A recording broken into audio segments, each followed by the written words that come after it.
రీసెర్చ్కి ఇది research institute attached to teaching hospital కాబట్టి ఇక్కడ రీసెర్చ్ చేయడానికి దీంట్లో అద్భుతమైన ఒక ప్రక్రియ కూడా దీంట్లో ఉంది.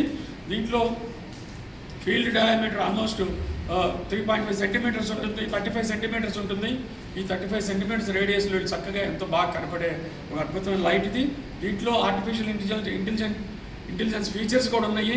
అంటే తబాలను మన షాడో ఏమైనా అడ్డ వచ్చినా సరే అదే తొలగించుకొని పోయి అక్కడ ఆపరేషన్కి ఎటువంటి వస్తే ఏ ఇబ్బంది లేకుండా ఈ ఏఐ టెక్నాలజీ కూడా దీంట్లో ఉపయోగించడం జరిగింది. వీడియో రికార్డింగ్ కంటిన్యూస్గా అవుతుంటుంది. మళ్ళీ మనం చూసుకోవాలన్నా కూడా స్టూడెంట్స్ రీసెర్చ్ పర్పస్ కూడా, లేకపోతే డాక్టర్స్ కూడా ఇది రీసెర్చ్ పర్పస్ కూడా, ఈ సర్జరీ చేసే సర్జన్స్ కూడా ఇది రీసెర్చ్ పర్పస్లో ఉపయోగపడుతుంది.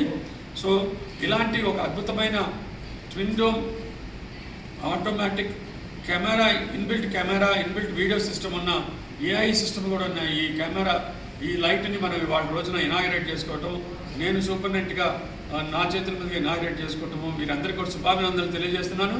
ఇది క్యాన్సర్ రోగులు ఇక్కడ వచ్చే వాళ్ళకి ఒక గొప్ప వరప్రదాయం అవుతుంది అనుకున్నాను. కాబట్టి ఇది పట్టణ ప్రజలందరూ కూడా ఈ మెసేజ్ పంపిస్తారని మీడియా మిత్రులను కోరుతున్నాను. Thank you.